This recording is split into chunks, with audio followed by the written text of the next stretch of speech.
In May of 2011, California announced plans to close 1/4 of their 279 state parks, a devastating move that is intended to save the state a mere $22 million per year.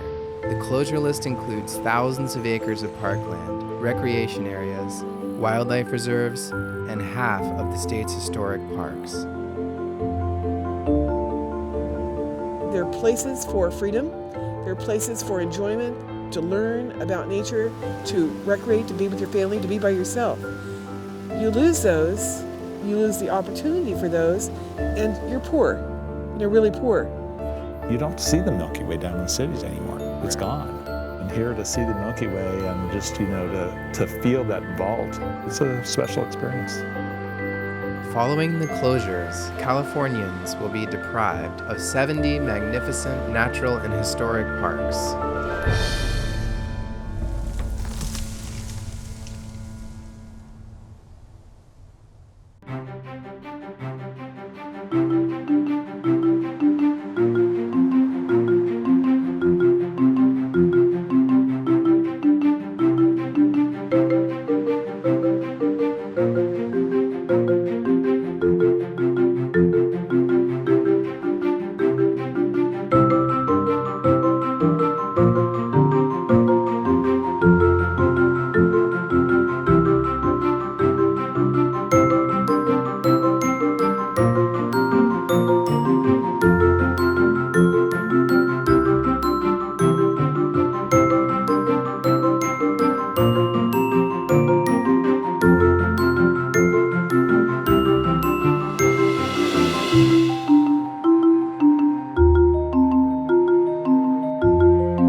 Have things really gotten so bad in this state that we can't afford to keep our open spaces open?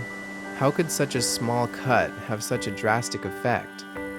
What does it even mean to close a park? The media has done little to disclose information about the ongoing park closures or emphasize their impact. So my girlfriend Lauren and I decided that in order to understand why the closures had to happen, we would have to go and see the parks for ourselves. We decided to document the closures with the help of our friend Corey in his airport shuttle turned RV. The three of us set out on a 3,000-mile journey to visit the 70 parks and find out what the closures were all about. People we met along the way were concerned about the closing of their local parks, but no one had experienced the collective effect of the closures.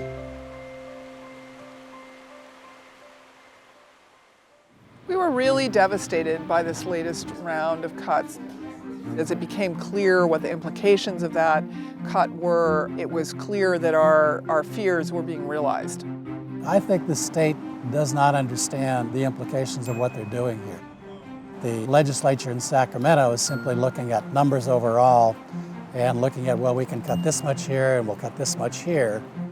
When the list came out, they were talking about the parks are on the list because of historical significance or lack of, lack of attendance. Historical significance, you got the Santa Cruz Mission is on the list, Jack London State Park, one of our greatest Northern California novelists. I mean, you want to talk about historical significance, it just doesn't match up.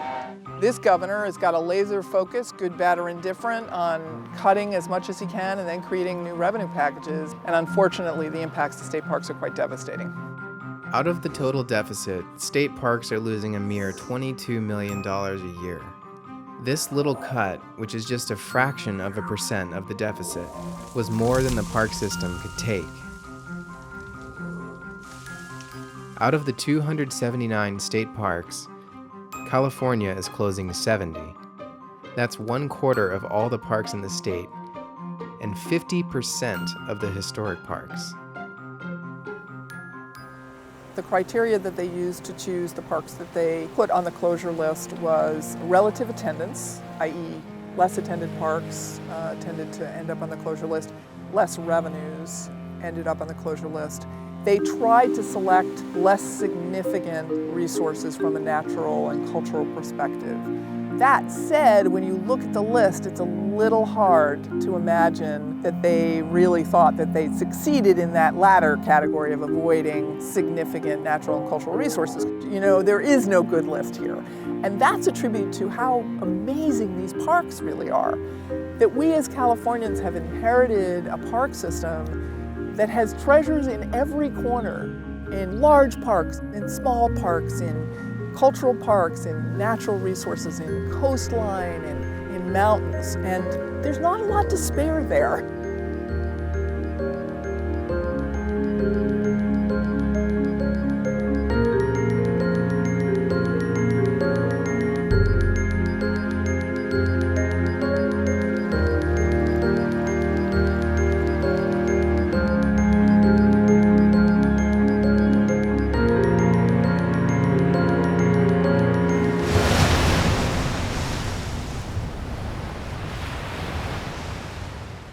It's just a soul place, and it's so beautiful that even if I come and just sleep in my car, it harmonizes me. So if they close it, I don't know what strategy I'm going to use to keep getting my fix. If we close, all of our visitors just lose the ability to have a place where it's quiet, where they can come and just reflect, spend time with their friends and their family. I'm having a hard time getting my head around that all these children who come here, all these teachers who rely on this as part of their curriculum, they won't have that anymore. I take thousands of 3rd and 4th graders through the house every school year. The state of California owes its existence to places like this. This is the middle of gold country. This is where it all began. And children and students and citizens and tourists who come from all over the world won't have a chance to see where California got its start. A lot of tradition goes on here. You have people that come in and have been coming here for the last 40, 50 years with their friends. A lot of their friends have passed, and yet they still come back and reminisce. And so it's a big hurt to them to see it closed. There are so many families in the Canal District here that are in very minimal rental kind of housing. And for them to have this place to come to is just fabulous. 20% of the park system's total acreage is closing. People will be losing access to nearly 300,000 acres. There are several trails within the park that are important. One of them, the Pacific Crest Trail, is one of our national scenic trails that goes right through the middle of the park. From that, looking out at Mount Shasta, the views are just absolutely spectacular. And that's a trail that really needs to be kept open.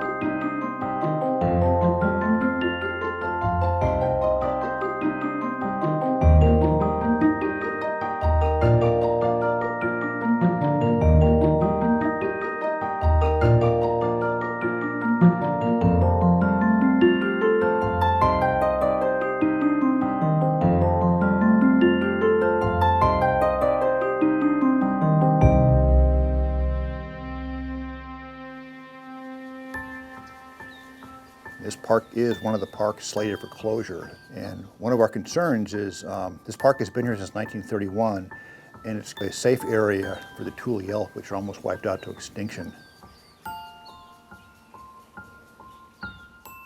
You watch a kid look through a telescope the first time and see Saturn.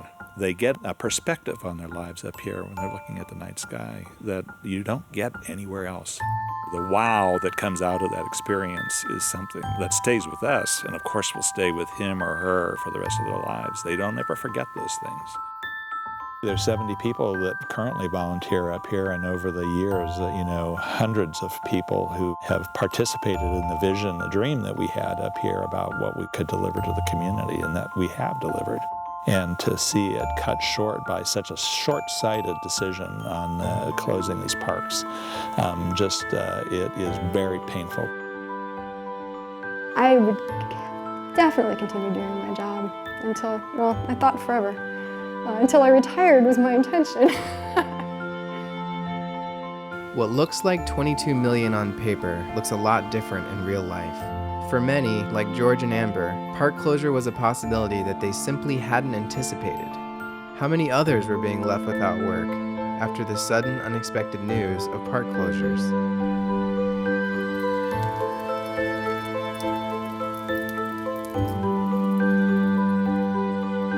And how are the parks going to be closed? How are they going to keep people out of these vast natural areas? And if people do continue to go in, will they be safe? Are you going to pull the gate closed? Are you going to pull a big tarp over the whole thing? You're going to put up a 10-foot, barbed wire fence? People are going to be in there, and there will be nobody maintaining it.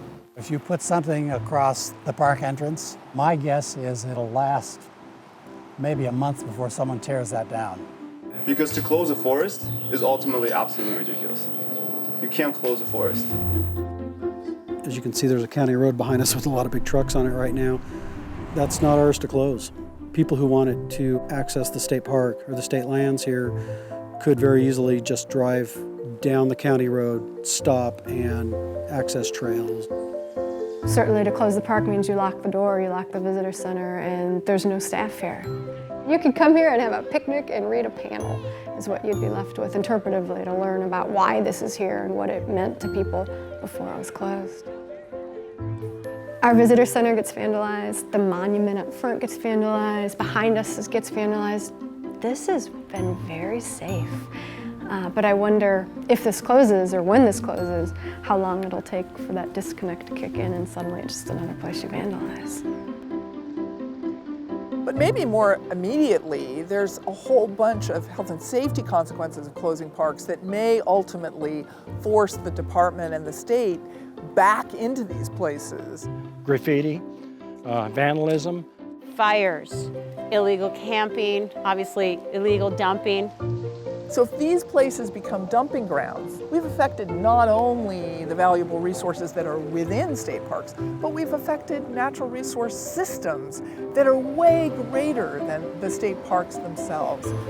A lot of citizens have worked to build this back as a monument to the beginning of California, but if it is left unsupervised and unopened, it doesn't take very many vandals to really ruin the work of 50 years. If you left the place alone, I guarantee you it wouldn't be like this next year.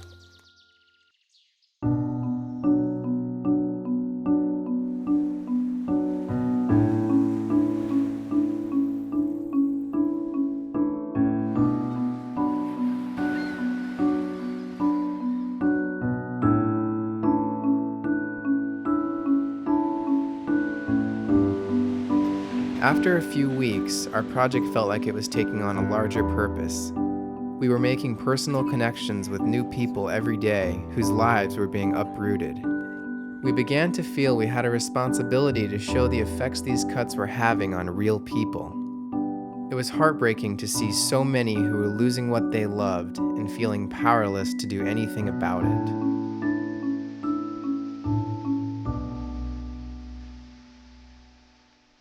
But each park visit left us with more questions than answers. The people working in the parks that were set to close didn't seem to have any more information than we did.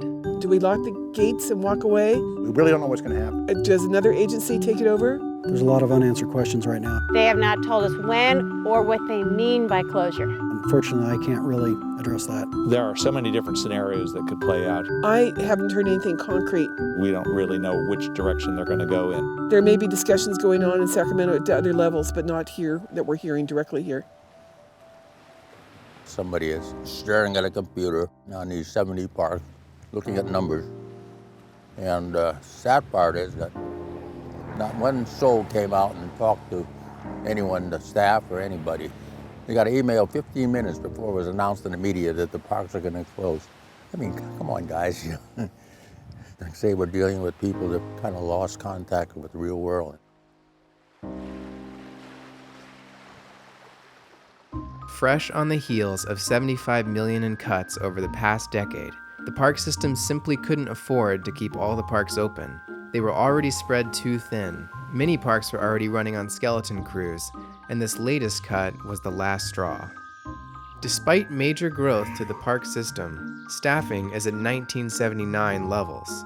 The deferred maintenance backlog has grown to over $1.3 billion, leaving many parks falling into disrepair. What's been happening to state parks really over almost 3 decades is that the number of acres, the number of park users has been expanding rapidly, and the department's budget has never kept up. And it's not kept up in bad times, but more importantly and more significantly, it's never kept up in good times. During my career, I think I remember 15 minutes or so when we had lots of money to buy stuff. In the last 10 years, they've been cutting. And so right now, only 40% of the ranger positions are held. The other 60% are empty because they can't afford to hire the rangers. This park consists of approximately 2 people. The 2 rangers alternate the park, which means a lot of time nobody's in this park. We're slated for 3 permanent people in this park, a supervisor, a ranger, and a maintenance worker, and right now I'm the only one left. Essentially, I'm the only one doing the day-to-day operation for a 5,000-acre park. I'm constantly being asked to go to other parks to help out for different operations. That's kind of the norm because we've been short-staffed for so long. It's getting tight now. It's like, okay, now the cost, can we afford to even go out there to help out the other park? I am tired of the fact that we have to come together year in and year out because parks are on the chopping block, and not just as a function of shared sacrifice in a tough fiscal climate, but parks have been proposed for wholesale closures that go way beyond any kind of fair, equitable, shared sacrifice. They are sharing in the sacrifice, and those of you that use the parks and volunteer and work at the parks, you know that.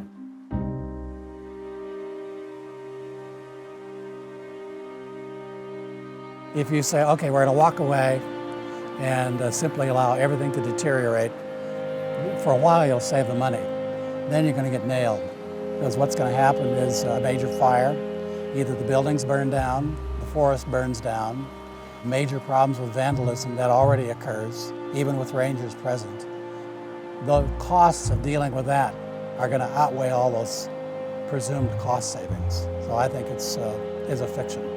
Well, they weren't designed as a revenue source. They were designed to give people the opportunity to enjoy themselves outside, to visit historic places, to visit places of beauty, to recreate, to renew, to learn.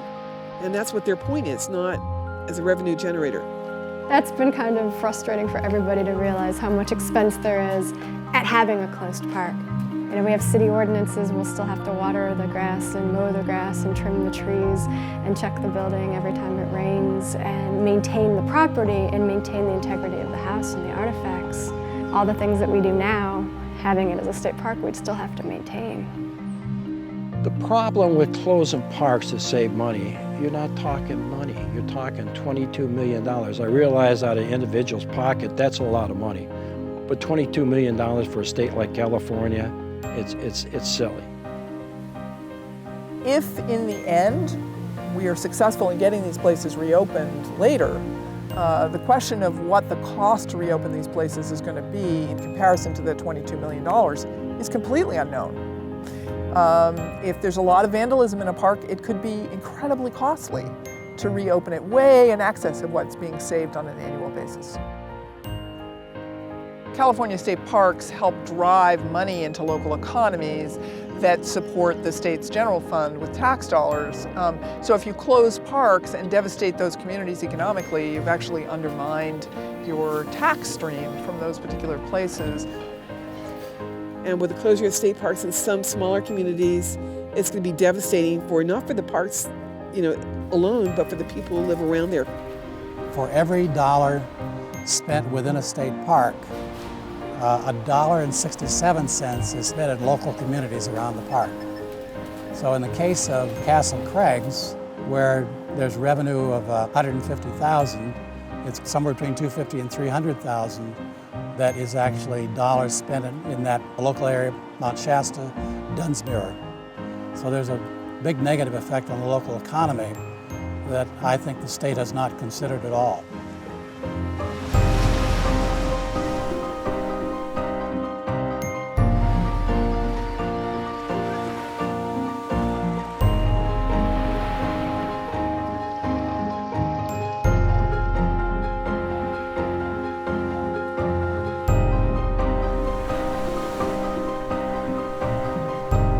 hard to say what exactly you learn from a trip like this. For a long time, we kept trying to make sense of a decision that didn't make sense. Parks were closing, the papers were signed, everyone was left wading through the aftermath. At times the situation has appeared hopeless, but communities are coming together, and their collective voice is starting to be heard. We've put so much of our effort and our enthusiasm, our heart and soul into this that we are not going to let it go. I'm still optimistic. We hope we can get this thing settled. I know this isn't what people want. We might go quietly because people don't know what to do, but I think once you tell them what they can do, we won't have to go quietly. I think people will help out and keep us open. Because there has to be a way to make this work. The state also has to be cooperative and to make it easy for organizations to do things and not tie it up in red tape knots, which is kind of where they are now. One option for keeping parks open is allowing businesses to step in and take over park operations. Although the National Park Service eventually covered costs at Samuel P. Taylor State Park, Tony McGee of Lagunitas Brewery was one of the first business owners who offered to help keep a park open. State parks and us are all motivated to try to figure a way to keep those gates from being closed.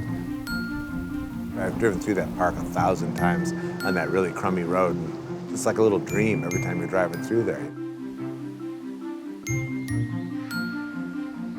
And so I sort of looked at it as like the kind of tax that I'm thrilled to pay, you know. Whatever money it costs us to keep Samuel P. open is sort of like I'm giving the money to the government in a way, but I know where every one of those dollars goes, and I know what it's doing, I know who it's helping, I know what it's accomplishing, you know. Those of us that have looked closely at this concept of park closures have begun to understand that it's just a terrible idea that will not save the state money, that can't be implemented, that's legally flawed, and we're not going to let it happen. The California State Parks Foundation, working with Assemblymember Huffman, actually managed to get passed and signed a piece of legislation that allows the department to enter into operating agreements with nonprofit organizations. AB 42 is going to make something possible that isn't possible right now. You have to be a government organization to take over a park from the state right now. It won't be the silver bullet, but it will be a very, very helpful part of the solution. We've been meeting in a Parks Alliance here in Sonoma County that has been discussing amongst a number of nonprofits how we would do this. The thing that's the most exciting and the scariest is that there are many nonprofit organizations all across the state that are trying to step up, and this is the biggest, steepest learning curve. I mean, a local government and the National Park Service, they've run parks before, but nonprofit organizations haven't. There are several parks temporarily staying open because of the help of local nonprofits and grassroots citizens groups that have developed solutions like gathering donations, organizing concession agreements, and implementing parking fees. I was actually walking through the radio station in Nevada City when the list came out, and I sort of just blurted out, you know, why doesn't everyone just give $1? We got to keep these open, and said, you know, $1 for every California resident will save our parks, because that would be $11 million for this year and $22 million for next year. So $33 million, and there's 38 million residents. Samuel P. Taylor, Tamales Bay, and Del Norte Redwood State Park are staying open through operating agreements with the National Park Service. So far, 14 parks have received temporary reprieves from the closure list, and it looks like there are a lot more on the horizon. South Yuba River State Park was one of the first to come off the closure list. The South Yuba River is a big recreational place, a big attraction for why people moved up to this area. It's miles and miles of access to beautiful wild river, and the idea that that would close for a big rural community that depends on that for recreation is really significant. This is where I come with my family. This is where we go hiking. This is where we take our dogs swimming. We come here every single month. Here, the community came together to support their park. They held events, gathered signatures, and took their case to the Capitol.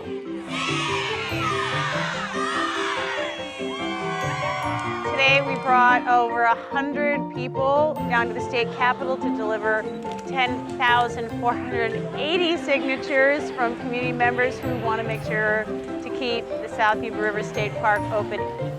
It's my pleasure to come today, even though you're going to give me petitions later to tell me that 10,000 people want to keep the park open, that we get to keep the park open.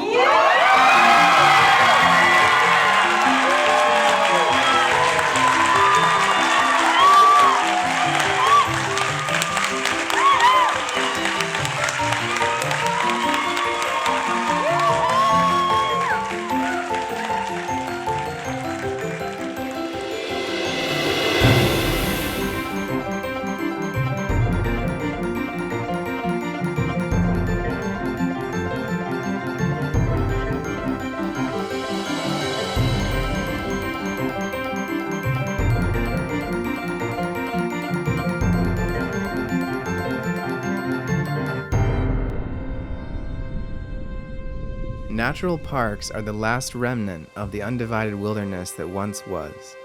They are the only wild places left that we collectively share.